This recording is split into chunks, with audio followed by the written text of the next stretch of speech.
Hello, traveler, and welcome aboard the Weird Wagon. I'm Florian, I'm going down whatever road my brain tells me to, and all you guys can do is hold on tight. If this is your first time riding with me, welcome aboard, wanderer. We have fun here. If you're a returning traveler, welcome back, friend. Take a seat, have some chocolate. I got them from the post-Valentine's Day sale. If you're new here, or if you just forgot, in my first video I mentioned having several video ideas I wanted to do, one of them being a Care Bears movie analysis. Well, that's what this is. So, why did I write an analysis of the 1985 children's film, The Care Bears Movie? To be honest, I do not know. This idea is very old, so it's hard to say where it came from originally. I found this message in a Discord server, but I'm pretty sure the actual idea might be older. I haven't seen a video analysis of the Care Bears movie yet, though, to be honest, I haven't really looked too hard. It's a pretty old movie, so I can't say that I'm too shocked. I don't know who this video is for exactly, but I grew up watching the movie on DVD. It's fun, and there are definitely bits that have been absolutely etched into my brain. Anything? Oh, it makes bubbles. Square bubbles. Those square bubbles, Tugs. Not even round ones. You broke the thing. Mostly, I guess I just thought it would be a fun video to make. Aside from that, I do believe that there is room for genuine analysis within the film. I have my roadmap here, I have my hell beverage, so with all that out of the way, sit back, hold on tight, and let's blow this popsicle stand. Now, I'm not going to assume that all of you have watched this 38-year-old children's movie. Even if you have, chances are it's been a minute. So before I get into the actual meat of the analysis, I'm going to do a dramatis personae to introduce you to the cast of characters. Firstly, there are the titular Care Bears, who, for our purposes, don't actually matter too much individually, aside from Tenderheart Bear, kind of. They want to help people share their feelings and teach people about the power of friendship. There's also the Care Bear cousins, who, for this essay, don't matter at all. They're just non-bear Care Bears. There's Mr. Fettuccini, who, despite his name, is not Italian. He's a magician at an amusement park who wants to put on the best show he can. He's kind of a jerk to his apprentice, who we'll get to. But he also maybe cares a little bit, even if he's kind of bad at it. Then there's Kim and Jason. They're a pair of siblings who are waiting to be adopted after their parents died or went away in some way. At the beginning of the movie, they have no friends, and they've decided that they don't want friends, which is actually super important, even though it only lasts until the Care Bears sing "Nobody Cares Like a Bear," and decide that friends are okay, actually. Let's put a pin in that for now. These siblings are the second most important characters in this movie. There's also the main antagonist of the movie, the evil spirit. That is its name. It's a spirit living in, or possibly bound to, a spell book that Mr. Fettuccini gets in a trunk of stage magic supplies. I'm not sure why the book was included in a trunk full of otherwise standard stage magic items. Did Mr. Fettuccini just order a trunk of magic stuff without an inventory? He doesn't seem to know what's inside, nor does he have any specific plans for the contents. There's nothing in the book itself except for actual magic words and a malevolent spirit, so I'm not sure what it was doing with the tapered decks and trick boxes. It might have been a prop, but I don't know. At the end of the day, it doesn't really matter why the spirit's book was included in the trunk, only that it's a new and unknown entity. The evil spirit wants a world without caring. Its spells are incredibly powerful, but its ability to take action is limited, so it needs someone else to perform the spells and run errands for it. That someone else is Nicholas, Mr. Fettuccini's unpaid intern and the most important character in this entire movie. Nicholas has a pretty crummy life. He has no friends, he's a klutz, and Mr. Fettuccini won't actually teach him magic yet, so he really has nothing going for him. He is incredibly lonely. More than anything, he wants friends. He says he'd do anything to get people to like him, which is when the spirit makes its presence known. It acts friendly and promises to teach him to make people love him if he unlocks its book. Nicholas is absolutely desperate, so he does. The evil spirit teaches him a spell that puts Mr. Fettuccini to sleep, and Nicholas goes to take over his magic show. Unfortunately, Nicholas doesn't actually know magic, because Mr. Fettuccini didn't actually teach him magic. On top of not knowing how to perform the magic tricks he's trying to do, he is, as previously mentioned, something of a klutz, so he makes a fool of himself on stage, which makes the audience laugh. Adding insult to injury, the spirit further humiliates him by spraying water at him, which makes the audience laugh even harder. Nicholas asks the evil spirit to make them stop laughing, but the spirit tells him that only he can do that. It tells him to teach them a lesson. Then it flips to a new page, and Nicholas casts the spell. The audience turns mean. They start fighting each other, absolutely beating the tar out of people who were their friends because they no longer care. Because of this sudden drop in caring, things are very bad in Care-a-Lot. There's a cloudquake, and the caring meter has dropped 2 whole points. Tenderheart Bear, who saw the whole Nicholas incident, says that Nicholas is being taken over by the evil spirit and that he's under a spell. But the thing is, I don't think he is under a spell. He's definitely being manipulated by the spirit, there's no question about that, but I don't think he's under a spell. Now, the next few times we see him, Nicholas is definitely acting like a garden variety villain. He's got a cape, he's evil laughing, and doing villainous spells. He very clearly wants revenge on the town, saying that soon they'll all be just like him. Once he's gotten his revenge on everyone in town, though, he's ready to stop. He got even with the people he felt hurt by, so now he's done. The spirit isn't done, though.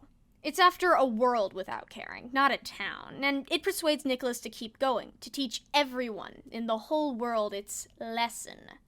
It's surprisingly easy for it to persuade Nicholas of this rather dramatic course of action.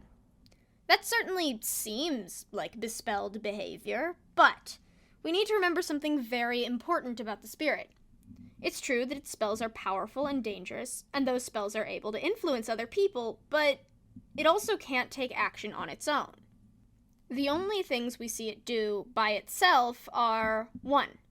Make the key to its book appear and disappear. 2. Physically push people away from itself and pick up some items. And 3. Spray water. It needs other people to cast spells for it. And if it doesn't, then why is it even bothering with Nicholas?